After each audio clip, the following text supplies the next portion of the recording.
Hello and welcome to today's webinar presented by dell'add Software. Today we'll be working in our structural analysis and design software, RFEM.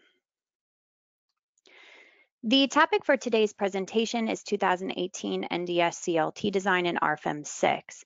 My name is Amy Heilig. I'll be your presenter. I'm the CEO of the US office and also a technical support and sales engineer, and I'm located in Philadelphia, Pennsylvania. My colleagues Alex Bacon and Siska Choa will be your moderators, answering any questions you may have. They're both technical support engineers, also located in the Philadelphia office.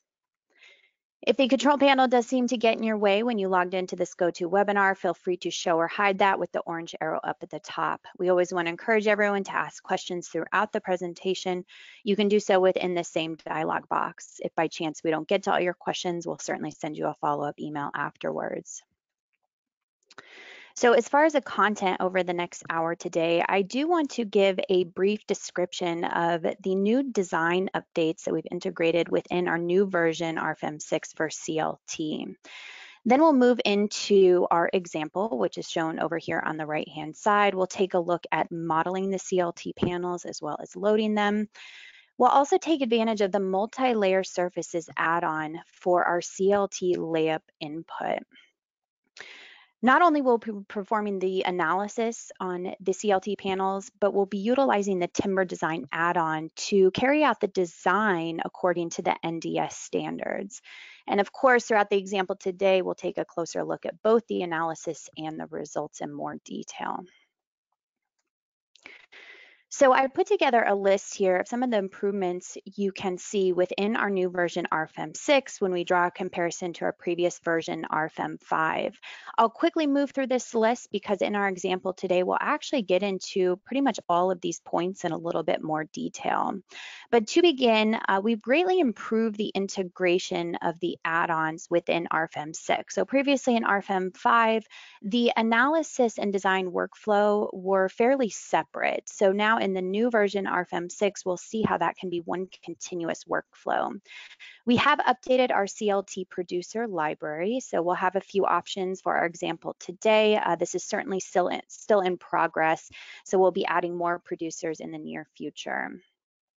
We have an improved workflow for topics like line releases and line hinges. So this is just for that fixity in between these panel and member elements. We can now graphically display the layer orientations within the RFEM model. This is important for strong versus weak axis of our CLT panels. We've also added this 0.85 conservatism factor for the bending strength in the major strength directions. And this comes directly from the PRG 320. So we previously didn't have this factor in RFEM 5, and we'll see how we can apply it in our example today. Also in RFEM 5, the CLT bending stress design ratio previously separated out the stresses into both bending and tension and compression components. So this really led to an uneconomical design, wasn't really used in standard practice. So in RFEM 6, we're purely using the bending stresses for the bending design ratio. We now can consider creep for our serviceability design. So we can carry out deflection checks of these CLT panels, and new within RFEM 6 for both members and surfaces is the topic of creep. We can also display the graphical envelope result for all load combinations for separate design checks. So previously this was kind of all lumped together for one design ratio for all design checks. And now we can see how graphically we can separate out these various design checks for each individual design capability from the NDS. The calculation output includes formulas, code references, and variables. We see a short sample of this over here on the right-hand side with a screenshot. So we're now giving you these equations line by line with all of the variables, the references directly from the NDS standard, and trying to be as transparent as possible where these design ratios are coming from. So this was certainly expanded on within RFEM 6. You'll also notice here that we're going to show you the stress distribution throughout the CLT layup. We'll go ahead and touch on that with our example today and see those improvements. And finally, we have result sections now available. For both the CLT panels, we can more or less make a section cut right through that CLT panel. We can also take a look at the result sections for something like line hinges, so we know how to design our connection between these panels. So now we're ready to get into the program. So when we begin a new model, we'll go ahead and give it a model name in the 3D environment. And under this second tab are optional add-ons. So for those of you joining us today that are not familiar with RFEM and the program configurations, RFEM is responsible for just the general static analysis only. So all cross sections, materials from all the various standards from multiple materials are available in the base program, but we're only getting that static analysis. So if we want maybe additional features, or we want the design to be carried out according to the various standards, this is where we need to utilize these optional add-ons. Now for today, we will be utilizing the multi-layer surfaces. So this allows us to input in our CLT layups. And we are also going to take this a step further with the timber design add-on. So we can actually not only do the analysis of these panels, but do the design according to the NDS standard. Now we're asked quite often, can we also take into consideration the natural vibration analysis of CLT structures? You can with the modal analysis add-on. For the sake of time, we don't have the ability to go into detail with that today, but I certainly have a separate recorded webinar that you can refer to that goes into much more detail on this topic.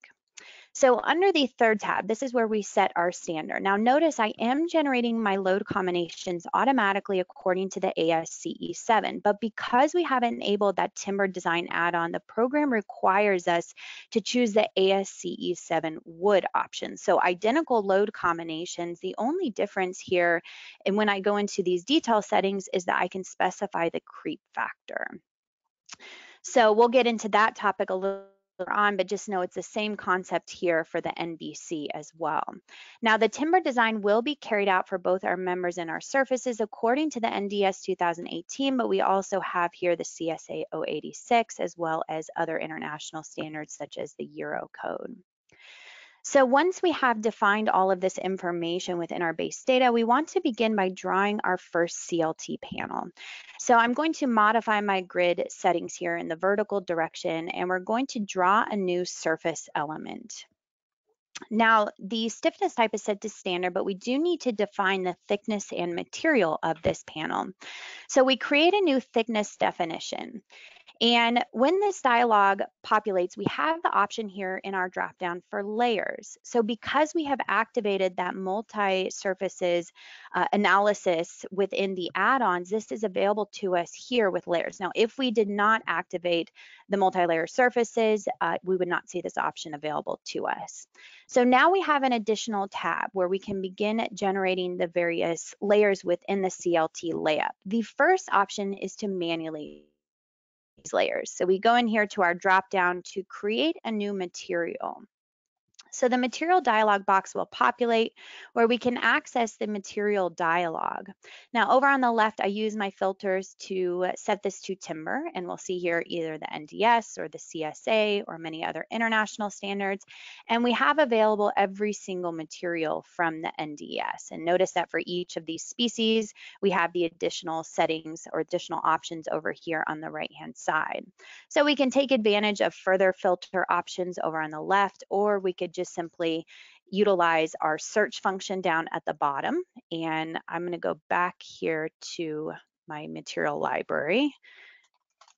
We type in Douglas, and we'll see here all of the relevant materials that are associated with Douglas fir larch, for example. So for this material, I'm going to select the visually graded number 3.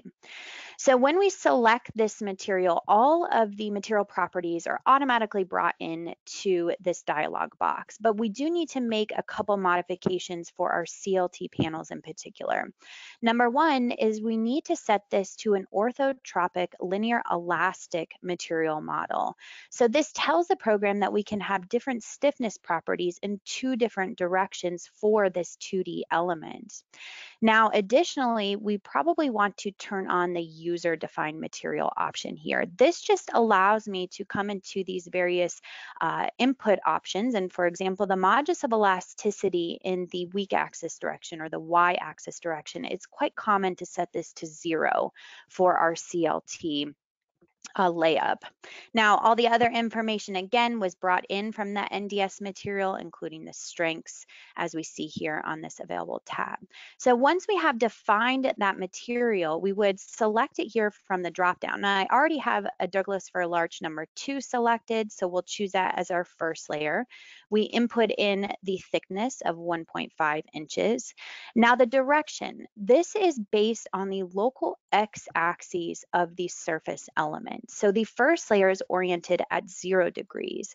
The second layer is going to be defined as Douglas fir larch number 3. We can give it the same thickness of 1.5.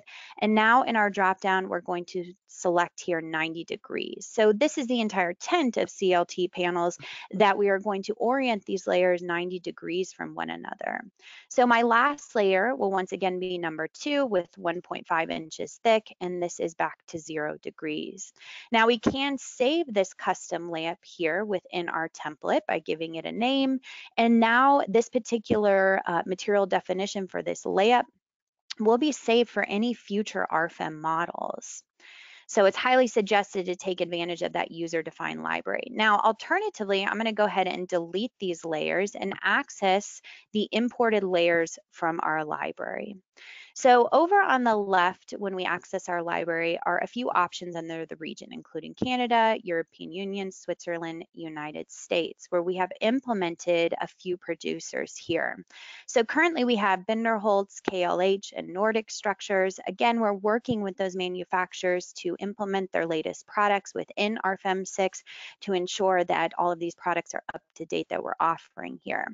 For today's example, I'll go ahead and move forward with Nordic Structures, and we will select the second product here, a 3-ply layup 105-3S. So when I click OK, notice that all of these materials, the thicknesses, everything is brought in from that library. And these are even custom materials directly given to us from Nordic Structures. Now, I will go ahead and make a copy of this. And I want to access my material library again for my second layup definition. And we'll go ahead and select a 5-ply layup here. I'll click OK. So now notice that we have 5 layers shown, but we still have access to the 3-ply layup. Now, I will back up a step here to take a look at the stiffness reduction option that's checked on when we've imported in from the producer library. If you're manually defining your CLT products, this is probably also something you want to turn on. We can see here some various stiffness modification factors. The first is K33, which is our torsional stiffness reduction factor. And we also have K88, which is our in-plane stiffness reduction factor. So it's quite common practice for these CLT producers to not place glue at the narrow edges of these boards of each layer. So therefore, the shear stresses are also not transferred to the narrow sides of those boards for each layer. So it's common practice then as well to reduce these stiffnesses here for both torsion and in plane for our CLT panel. Now, when we refer to the NDS or the CSA, we're actually given no guidance on this concept whatsoever. So instead, we refer to the EC5 and in particular the Austrian annex, which is very clear about what to do and what equations we should use for the K33 and K88 reduction factors. I'll turn now to an FAQ that's available on our website 4119 that you can access, which gives a little bit more information on this topic, K33 and K88. Additionally, we provide an Excel file that you can directly download and use. And if I open up that Excel file here, we see it's pretty straightforward. It's going to utilize those equations directly from the Austrian annex. We just input in here a few parameters for our CLT panel, and what we will get in return are these reduction factors K33 and K88. So again, you would maybe want to utilize this for your custom layups. Now going back to RFEM with these layers that are defined directly from the manufacturer. They have already given us these values based on their own research. So you probably won't be making any adjustments there if you are choosing the product from the manufacturer. Now, in reference to K44 and K55, these are our shear stiffness adjustment factors. And notice that these are set to 1.0. Now, also, we likely won't be making any modifications to this, whether it's user defined or if it's from the manufacturer. When we refer to the CLT handbook or the PRG 320 or even the NDS section 1041 for deflection calculations, all of these reference what we call the shear analogy method. And this is going to take our material bending stiffness, EI, and reduce it to account for shear deformation. Now, the shear analogy method is really just an approximate and very simple equation where we apply what we call the shear deformation adjustment factor. Now, in turn, RFEM is actually not applying this method. Instead, we are applying the laminate theory. And this is going to be a much more detailed, exact equation where we directly calculate the effective shear stiffness D44 and D55, considering both shear and bending deformation. And we certainly have more information about the laminate theory on our website, on our online help manual, if you're interested to learn more about that. But essentially, this is why we are not reducing these factors here. Now, we have additional settings down at the bottom designed for failure of net section and failure in glued contact surface. So you'll notice that this is by default unchecked. We'll go back to the PowerPoint here to discuss this in a bit more detail. So when this option is unchecked, this all relates to the shear failure modes that we will check for the design of these CLT panels. When it's unchecked, we're only checking failure mechanism number 1, which is the failure parallel to the grain of the gross cross-section indicated here by this image above. Now, alternatively, when we turn on this option, we're going to do a couple additional checks. The first is the failure mechanism number 2, which is failure perpendicular to the grain of the net cross section. We can see an image of what we mean by this failure mode for shear up here. And finally, we have failure mechanism 3 when this is enabled, which is the failure of orthogonally crossing boards, or in other words, refers to torsion. So when you turn this checkbox on, we'll go ahead and apply all 3 of these failure modes in the design. You'll also get some additional input information in here, including the plank width or any gaps that are between our boards. This is important for the equations that are used. Now, when we are referring to design according to the NDS or the CSA, there's absolutely no mention of this topic either. The only document within North America that really touches on this and not in great detail is going to be the Canadian CLT handbook. So again, by default, we're going to leave this unchecked, most likely when we are doing design within North America.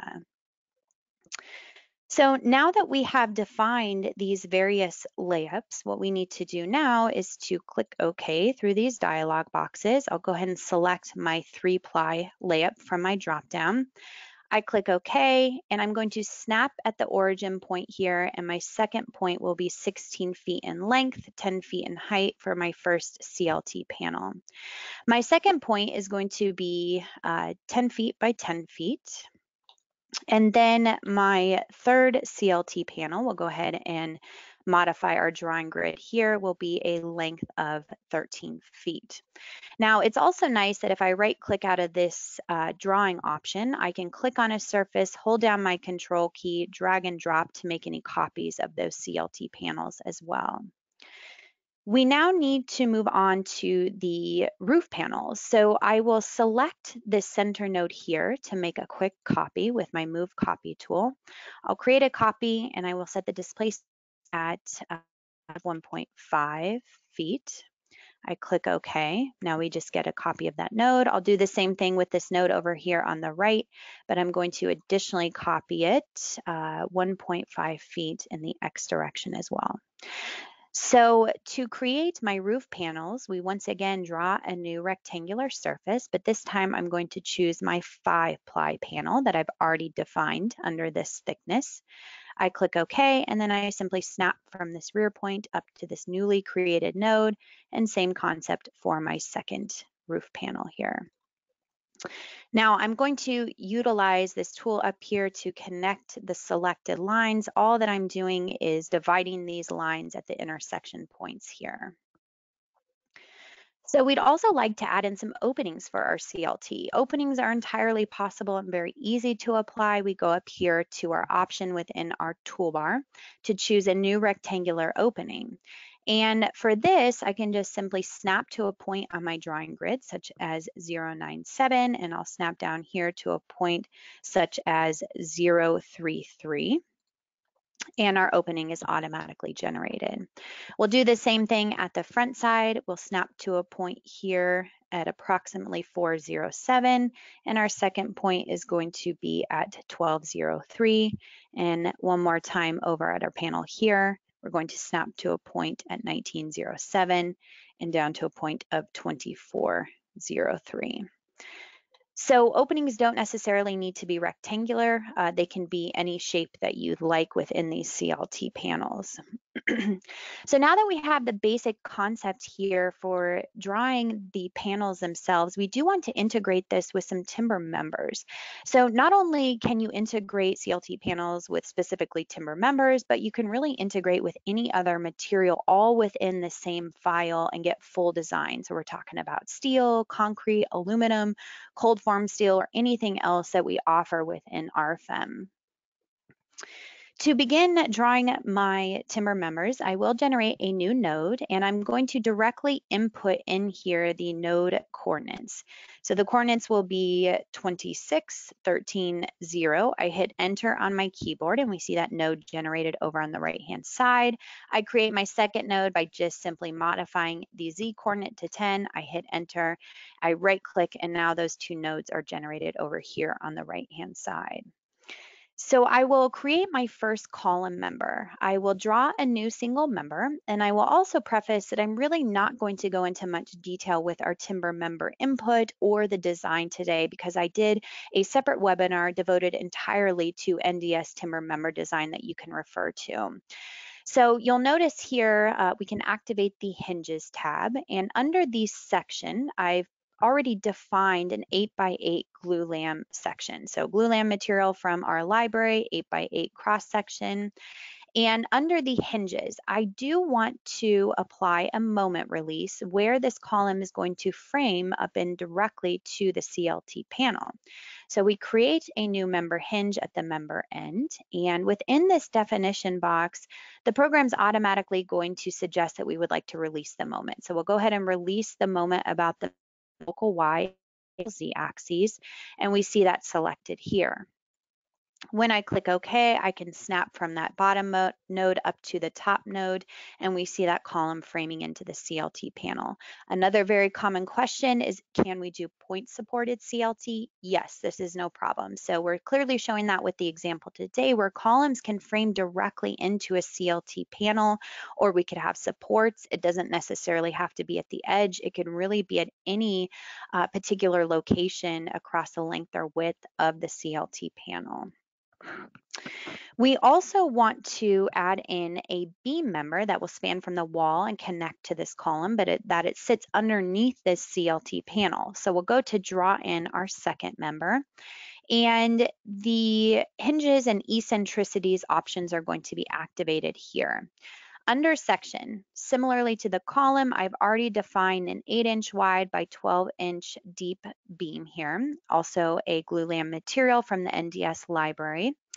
Under my hinges, the member start, I want to apply that same moment release that we applied to the column. So I don't need to redefine that hinge definition. We can just simply select it from our dropdown.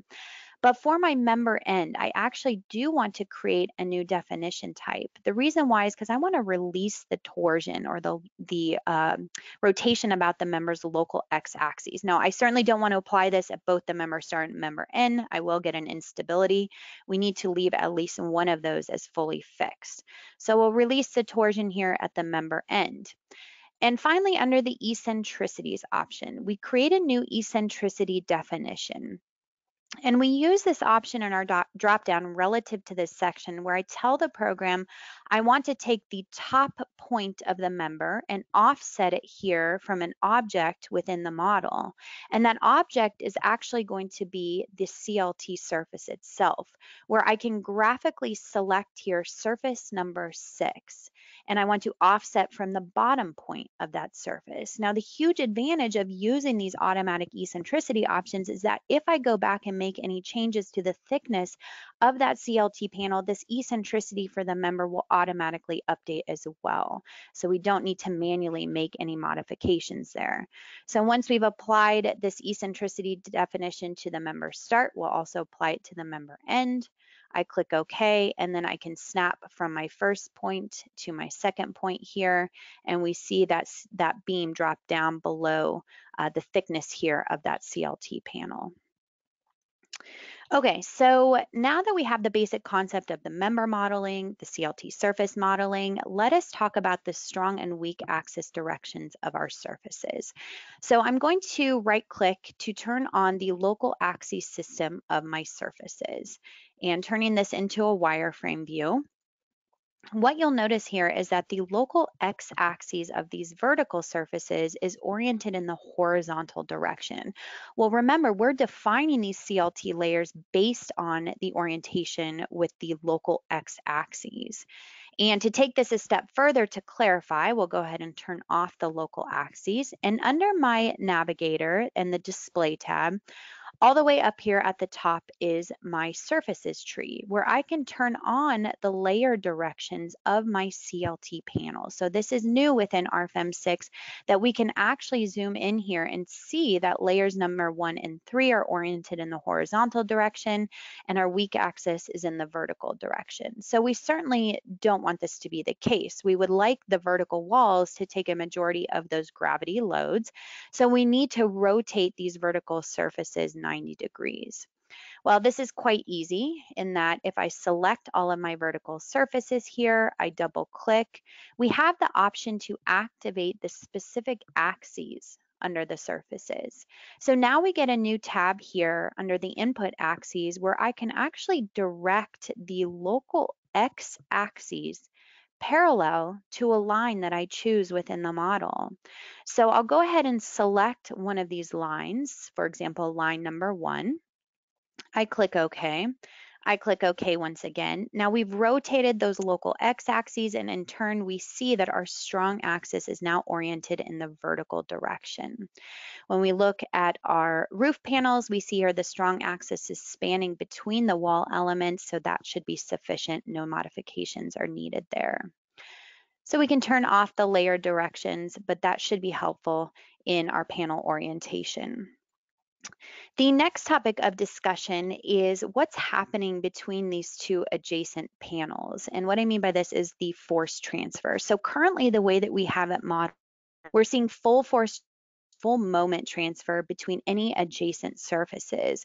But we know with CLT that we're actually applying some type of screw connection, most likely, where the moment should be released, and maybe we want to account for the slip along the panel joint as well. Well, we can apply this with what we call a line hinge. So back in our navigator here under types for lines, we see the option line hinges. We can right click to create a new line hinge. And we have here 4 degrees of freedom, and these are based on the local axes of the line element itself. So not of the surface, but each line has its own local axes. So we're going to fully release the moment between 2 adjacent panels. Now we also can account for the slip. So there are various equations or references that we could take a look at in order to calculate the approximate spring constant for our connection between our CLT panels. We also have some resources on our website that discuss this in further detail. But once we've done this calculation to come up with the approximate spring constant, we would input it in here to account for that slip along the joint length. For example, today I'll go ahead and utilize 100 kips per square foot.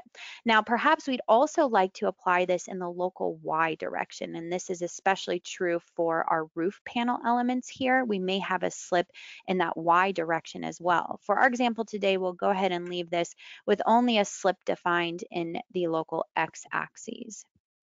So once I have this definition complete, I need to apply it to my surfaces within the model. Well, I'll begin by selecting my first surface here, and then I can select with my next click the lines that the line hinges should be applied. When I'm complete with that surface, I go up here to simply add a new object and we move on to the next surface. So I'll select surface number 2. I'll go ahead and select this upper line and the line on the left. I will add a third object here where we'll go ahead and address the connection here to the adjacent wall over on the right. We once again add an additional line hinge for our roof panel. And for this one, I'm going to apply it here along the full joint length and also the smaller joint length. And we also want to finally add it here to our panel, our roof panel over on the right-hand side, where I'll go ahead and apply it to only this longer joint here. So when I click OK, we can see that information populated here, and we see a nice symbol shown directly of our line hinges. And I also realized that I did forget one additional line here, but that's no problem. We can just right click to go into the edit line hinges. Actually, let me double click on this option, and then we can go back into the object selection here where I can once again choose this roof panel and just simply select the line once again, and everything will integrate quite nicely. So once we have these definitions defined, we can right click here to increase the size if we find them a little bit small. We can also increase the number of elements along the length here. And you might be wondering, why did I pick and choose which lines to apply these specific line hinges to? If I zoom in here to the connection point here of the two adjacent surfaces of these wall elements, notice that the line hinge was only applied to the surface on the left-hand side. I left the surface on the right-hand side as fully fixed. It's the exact same concept when we have multiple members framing into a single joint that we need to apply at least one fully fixed member. Same concept for wall elements. If I were to apply 2 line hinges here, I would get an instability. So we leave at least one wall element fully fixed. Now, we might also look at perhaps this panel, these 2 roof panels joining here, and we see a line hinge defined on either side. But remember, we have this interior wall here that I left fully fixed. So again, leaving at least one wall element without that line hinge will avoid those instabilities. Now, we also have the same topic of conversation for our beam element, which is connecting into this 2D surface. So if we turn this into wireframe view, what's actually happening here internally is that we're having full force transfer between these 2 elements. And again, we probably are connecting these with some type of screw connection. So we want to apply what we call a line hinge. So line hinges should be used for surface-to-surface connection, but line releases should be used for these 1D member elements connecting to these 2D surfaces. So we can right click under the special objects folder here to create a new line release. And with the line release definition, we create a new definition type, and this should look very similar to what we saw with the line hinges. We have those 4 degrees of freedom. Remember, these are based on the local axes of the line element themselves. So I'm going to release the moment. I will also apply a slip here. Maybe we have a different value for our spring constant of 50 kips per square foot. Then I click OK, and I'm going to graphically select here my line where that member is modeled. Line number 38, I click OK, and I want to fully release the surface from this particular member. So we select graphically surface number 6. I click OK, and now we see that line release symbol shown to us graphically here along the entire length of that joint. So again, line hinges are used for surface to surface, degree of freedom and force transfer. When we're talking about members to surfaces, we'll go ahead and take advantage of the line releases instead. So that basically will cover a majority of the general modeling for these CLT panels as well as our members. I am going to jump to an already saved model here where I have expanded on the size of our structure with additional CLT panels, additional members. Notice that the line hinges and the line releases are all defined in a very similar manner to what we saw. I have also added here line supports. So line supports are applied at every FE mesh element, and they can be applied up here within our toolbar. This is just a simple pin type application for today. Same concept for the base of our columns. I've applied here a nodal support, which is also accessible up in our toolbar, and just a pinned application for these. Now you will also notice this surface on the backside here, which is a different color from all of the rest. And this is also a new feature within RFEM 6, that the stiffness type is set to load transfer.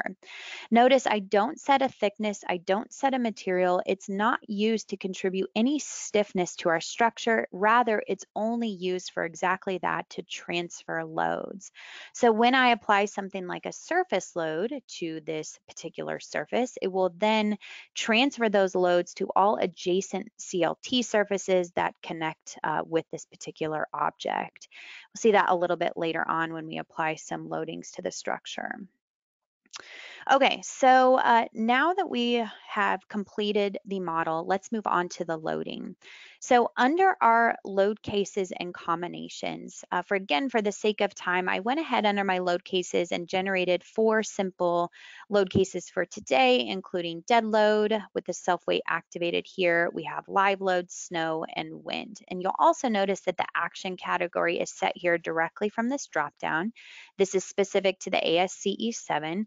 And also, because we are generating these load combinations specific to wood, we have the load duration. So the load duration is important for NDS design. We automatically update this depending on which action category you have selected here, but you can also make modifications. Under the design situations, we will see the program automatically generate 3 design situations. The first is our factor load combinations directly from the ASCE 7. The second is our unfactored load combinations from the ASCE 7. And we can click on this little info button here to see this information directly from the ASCE 7. But you'll also notice a third design situation, which maybe more or less doesn't seem to belong. And this is section 1604.3, which is actually referencing the IBC standard. So remember, under the base data, when we created this first example here, within RFEM, we set up our load combinations according to the ASCE 7 for wood. We are utilizing the 2022 standard, but you'll notice that we also have this additional creep factor setting that is, again, specific to the wood option. And within this creep factor, we have the drop-down box here. So let us go back to the PowerPoint once again to talk about this in a bit more detail. So this is new within RFEM 6 for both members and our CLT surfaces.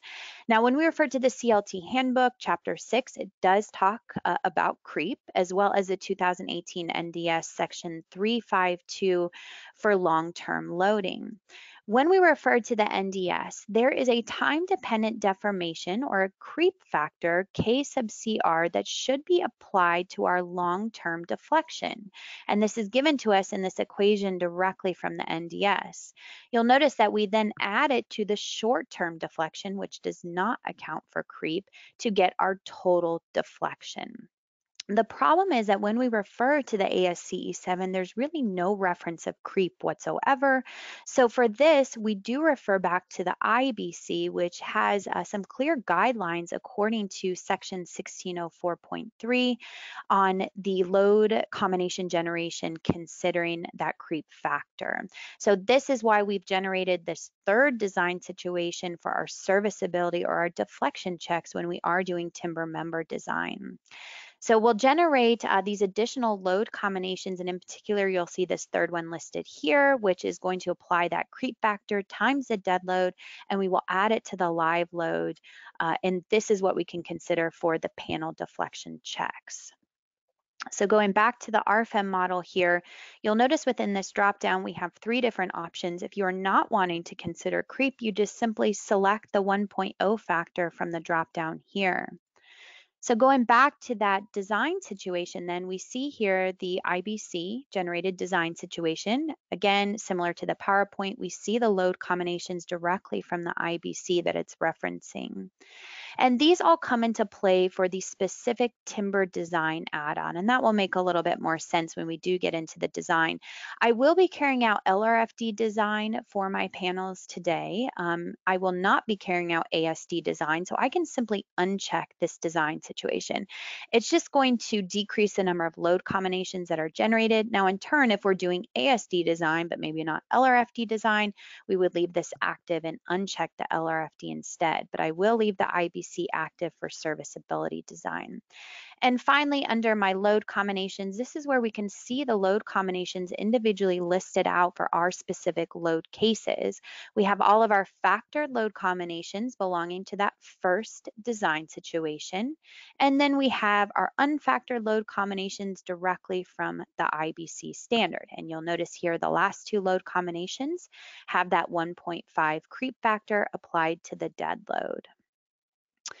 So once we have set up our load cases and our combinations, we would want to actually apply the loads to the structure. And again, for the sake of time, I went ahead and applied some simple surface loads to our roof panels here for dead load. And we can apply a new surface load directly within our toolbar up at the top. If we take a look at one of these surface loads, very straightforward, just a magnitude of negative 0.02 kips per square foot applied in the vertical Z direction, and then we simply apply it to the surfaces. Exact same concept for our live load here. I just decreased the magnitude to negative 0.01 kips per square foot. For our snow load, it might be a bit more interesting to take a look at an elevation view here because I did want an unbalanced loading scenario. So if we look at these particular surface loads here, I modified the load distribution to linear in the Y direction. So this way I can have a smaller magnitude on the left of 10 pounds per square foot, but we increase linearly to 30 pounds per square foot on the right-hand side.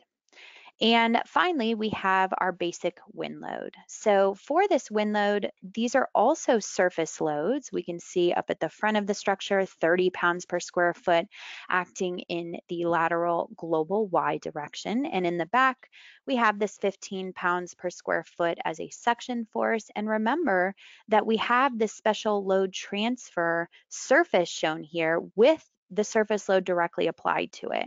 So this load will be distributed then to the adjacent objects shown here. What else you'll notice is an additional load around our openings for our windows. So of course, for these windows, we're probably going to have some type of glass or facade here that's going to take these wind loads, and we need to distribute them to the outer openings or the outer boundary lines of this opening itself. Well, we have a nice feature within our drop-down box here for our loading options called New Opening Load.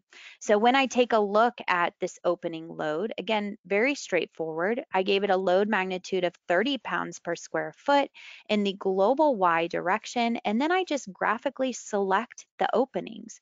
So I selected both these window openings here on the left and right. The program will consider the full area within this opening and go ahead and take into consideration the 30 pounds per square foot to distribute it to the outer line elements here of the opening directly on the CLT panel. So just a bit of a time saver rather than having to manually apply those line loads. All right, so now that we have all the loads applied within the load cases, we can use our drop-down box here to see these various loads applied to the structure. What else will be considered are the relevant load factors shown here graphically. So if we take a look at dead plus live, snow, and wind, here are all of those loads acting simultaneously under this particular load combination. Now, previously in RFEM 5, we would be ready to run the analysis. But again, the huge advantage of RFEM 6 is just this better integration of both the analysis and the design in one single workflow. So I will go ahead and highlight all of my surface elements here. And I'm going to double click, and what we will see are the design properties. And notice that these are automatically turned on, which is relevant to the timber design add-on. So when I turn this off, notice multiple tabs here disappear. This just tells the program that I'm only interested in the analysis of the CLT panel. But when we turn this on, we want to carry out the design according to the NDS standard. So now that I've activated these additional tabs up here, let's take a look at them in more detail. The first is the deflection tab. So are these surfaces supported at either end, or are they a cantilever? And this comes into play with our limiting deflection ratio we'll set in just a minute. Also, when we do set that limiting deflection ratio for the panels, such as L over 360, what is the L value? Is it the maximum boundary line of the surface, the minimum boundary line, or maybe we want to manually select or set this length instead? We'll go ahead and leave this as a default for the maximum boundary line for each surface. Under the design configurations, we can see here our strength configurations. And if I go into the default settings here, we are doing the design of the timber members together with the CLT surfaces. So again, I'm not going to cover the first two tabs here specific to our members because I did cover it in that previous webinar. But if we do jump to the surfaces, we see here some basic input values that come into play for the strength design according to the NDS. And important is I want to point out this conservatism factor I mentioned in the PowerPoint, where we can apply this 0.85 factor, which is referenced in the PRG 320, to the strong axis layers. So notice the layers that are oriented at 0 degrees for our bending checks. So once we have input in these options, we can click OK. And the serviceability configurations, we can go into the detail settings here for not our members, but maybe our surfaces in particular. This is pretty straightforward, where we set our limiting deflection ratio for our surfaces, whether they are supported at both sides, so L over 360, or a cantilever, L over 180. But of course, you can come in here and modify these deflection ratios if you prefer. Fire resistance configuration, this is also something exciting. We did not have fire design of CLT panels in RFEM 5. This is still in development, but we're very close to releasing the first phase of this for both NDS and the CSA standard. So currently we'll go ahead and leave this empty, but just keep an eye out for that we do plan to add that again in the coming weeks to months here. Finally, under the timber design types, we do have a default option here. We can go ahead and take a look. This is very basic as well. Is our panel wet? Is it dry? Also, what is the temperature of our panel? This just will basically come into play for our adjustment factors when we're talking about the NDS design and the capacity of these panels directly. Now, once we've set this for our surfaces, it's the exact same concept for our members. Notice we have the design properties set here for our timber design, as well as the additional tabs up here that are covered in that webinar. Within our table option, if we go down here and we go ahead and populate the timber design add-on within our table format, here are our 3 design situations. So I mentioned that these come into play with the actual timber design add-on. And we'll see here our LRFD design situation, which is set to the strength limit state for LRFD design within this dropdown. Now, if I was doing ASD design, of course, I would select the strength limit state for ASD. For my serviceability checks, I have selected here serviceability limit state. And this is all related to those IBC load combinations set forth within this 3rd design situation. The objects to design.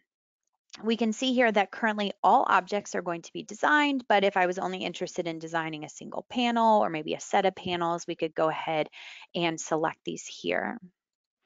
So before we run this calculation, including the analysis and the design, one final thing to touch on under Calculate, Mesh Settings, this is where we set the target FE mesh length. So you can see by default that this is set at 1.0. So with this set at 1 foot, we can click OK and apply, and the program will quickly generate the mesh so that we can view it graphically. Now, if your mesh is turned off, similar to how mine is shown, we just visit our navigator over here on the left to turn on the mesh. Maybe I turn this into wireframe view. So you'll notice that everything is fully meshed together, including where the members are intersecting the panels, where we have openings. We can even drag and drop this opening to a slightly different location or any of these members, and that mesh will automatically update every single time we run a calculation. So nothing manual to do here. Now we can also add in FE mesh refinements. For example, it's probably a good idea to add an FE mesh refinement where this column frames directly into this panel, or maybe we add FE mesh refinements about our line elements here around the opening. So this is also possible to adjust within the program. For our case today, we'll leave everything at that 1 foot default setting. So now we are ready to run the full calculation. So we will go to calculate all, and we'll see here the program kind of cycle through the different load cases and combinations. It actually solves rather quickly here. But I will jump to the PowerPoint just to explain the huge advantage of utilizing this multi-layer surfaces add-on. So if you remember way back when we were defining these individual layers for our CLT panel within the multi-layer surfaces add-on, that essentially when we bring in these layers, whether it's manually we bring in the materials and the layers are set, or we bring them in from the manufacturer, that each layer has its own stiffness properties, and this includes modulus of elasticity, shear modulus, and so on. So each individual layer also has its own stiffness matrix.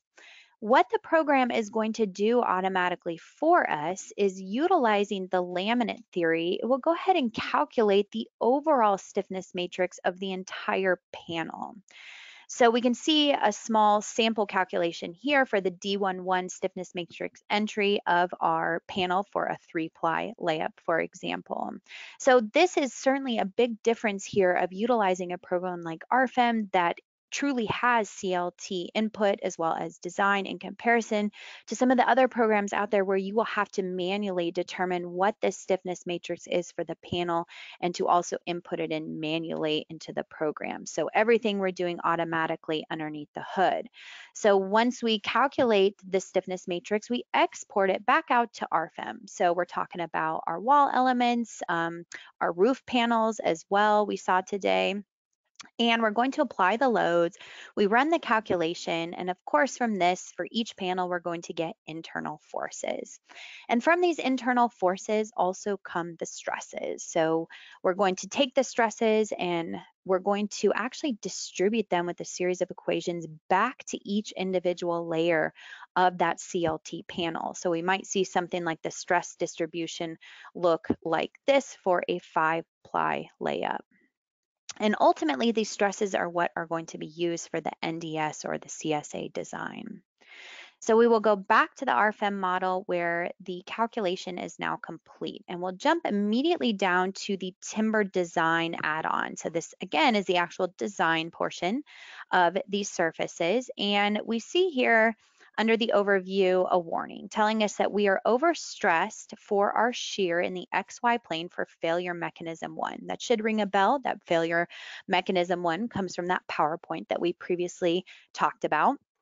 And I actually want to focus in here on this failure quickly. For example, these point supported CLT. Now over on the left, I'm going to activate this specific design check 3010, or sorry, let me try again. It's actually 3110, and I'm going to deactivate the serviceability. I'm also going to turn off the display of my line hinges because when I zoom in here, we see exactly what the problem is, that this is an issue of a singularity. Now, singularities are not specific within RFEM, they happen in any FEA program.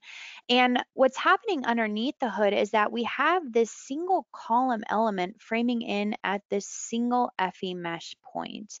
So all load distribution is happening at this single point. Now we know in reality though, we're going to get better load distribution because this column is an 8x8 member.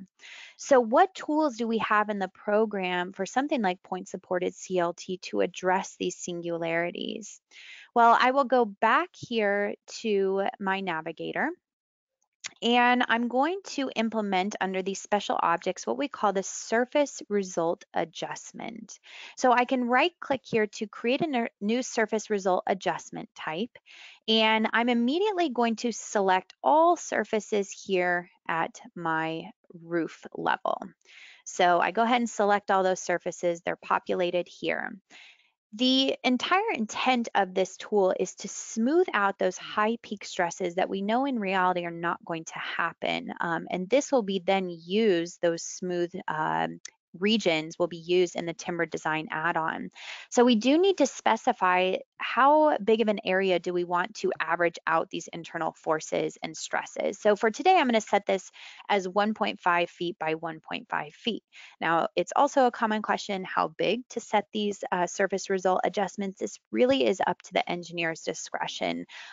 We don't want to set it to something too large so that we're averaging out forces that maybe are a little bit too unconservative.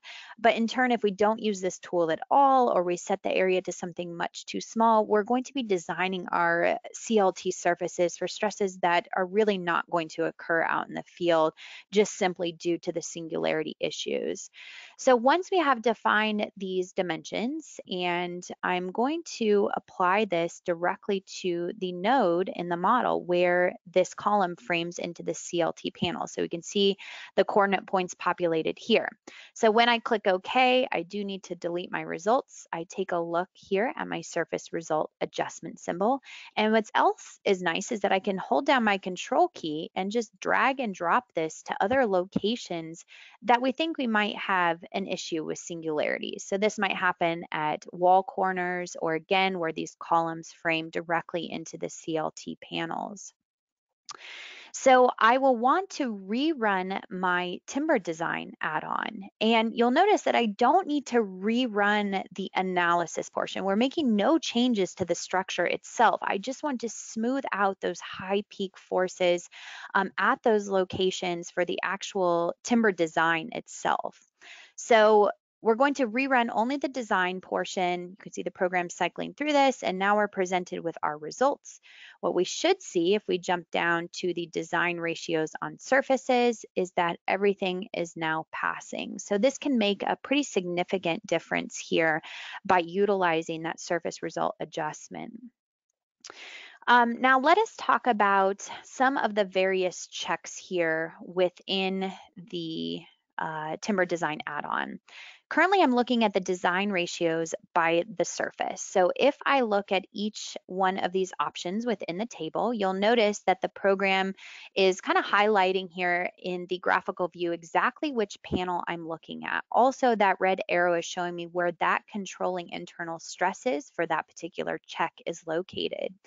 You'll also notice that we're giving you all design checks here for that panel, including tension along the grain, compression, all of the shear checks, again, that failure mechanism shear, bending, as well as serviceability or deflection checks. Now we can always filter here to just the max if we're not interested in every single design check. Another common question, do we check rolling shear of these panels? So I'll go ahead and focus on rolling shear here for one of these design checks. And this is going to be shear in the YZ plane. So this is our rolling shear check. Currently, we're looking at this rear panel. New within RFEM 6 is what we call the design check details. I mentioned this in the PowerPoint, but you can see here that we're showing you the formulas line by line and ultimately how we're coming up with that that particular design ratio. For this one, again, rolling shear. So trying to be as transparent as possible about where all these stresses come from, the adjustment factors, the formulas used in ultimately calculating this design ratio of 0.209. We also can access what we call the diagram and surface point, and we can access it here within this dialog box, but we can also access it within the main table here of the timber design add-on. So when I activate this, this is just going to show a cross section here of my 5-ply layup for that particular check, as well as that particular load combination number 4. So maybe instead of the design ratios, we view the stresses themselves. And we were talking about rolling shear, so we can take a look at rolling shear, tau YZ in our drop down. And of course, the highest shear stresses are going to be in the interior layers. But we can always use this drop down to check out the normal stresses along the grain and see the stress distribution throughout those 5 layers, or any of the other options available here, such as shear stress. We can add this information to our printout report. Same concept for the design check details with all those formulas. We can add those to the printout report, and everything will update in real time as well if we make any modifications to the model within that printout report. Now, graphically here, I did mention in the PowerPoint as well, the new feature of just being able to better filter this envelope design, or essentially the max and min worst case scenarios for all of these various design checks. So currently we're looking at both strength and serviceability for all design, but perhaps I want to modify this to only specific design checks, and I'll turn off my serviceability. And again, if we want to take a look at that rolling shear in the YZ, then we can see that shown to us graphically here. And actually serviceability is still turned on, so that should look a little bit different here. Highest shear, where those columns are framing into those panels, as well as where those wall edges are located. Alternatively, we can turn on the serviceability design checks, and we see here, of course, the highest design ratios for deflection are probably going to be these roof panels that are spanning these longer distances. Okay, so one final thing to touch on in the last couple minutes is to back up a step and actually go back to the static analysis.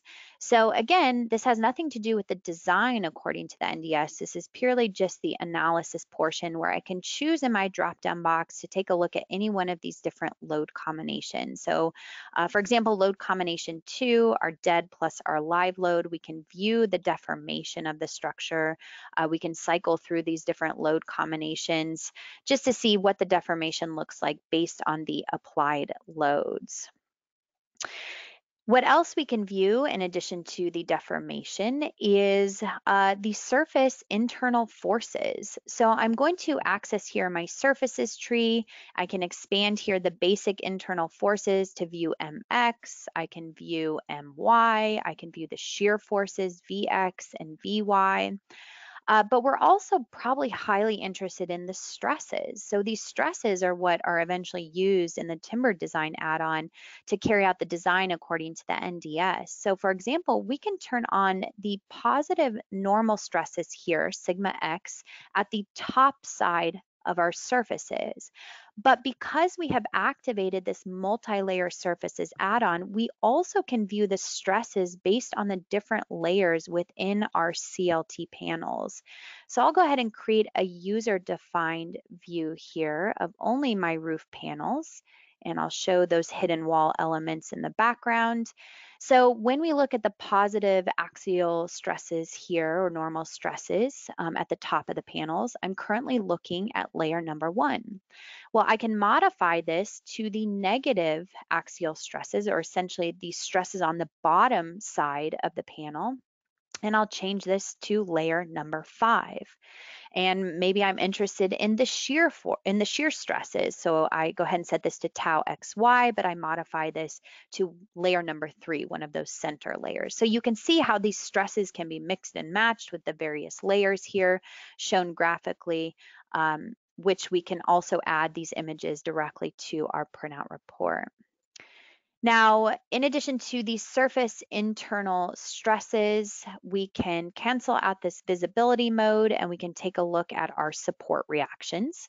So we have here our line support reactions, and if it looks a little bit overwhelming, we can take a look at maybe only the vertical reaction forces. Under our table results for the static analysis, we can view the results by line, and we see here our support forces as well, where we can export to Microsoft Excel with this button here. But essentially, this would be the information that we would need to do the design at the base of our CLT panels and the connection to our foundation.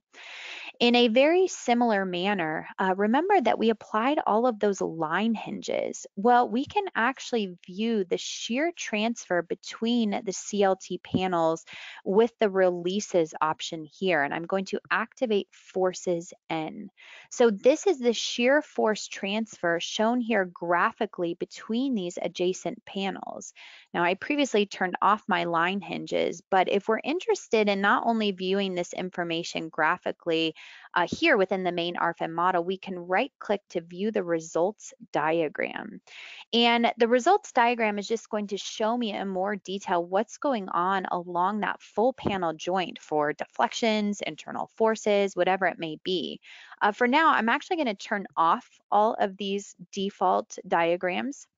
And I'll scroll all the way down here to the bottom to activate here the releases, and in particular, the forces N, exactly what we were reviewing back in the RFEM model. So now we can see that shear force transfer along this entire joint.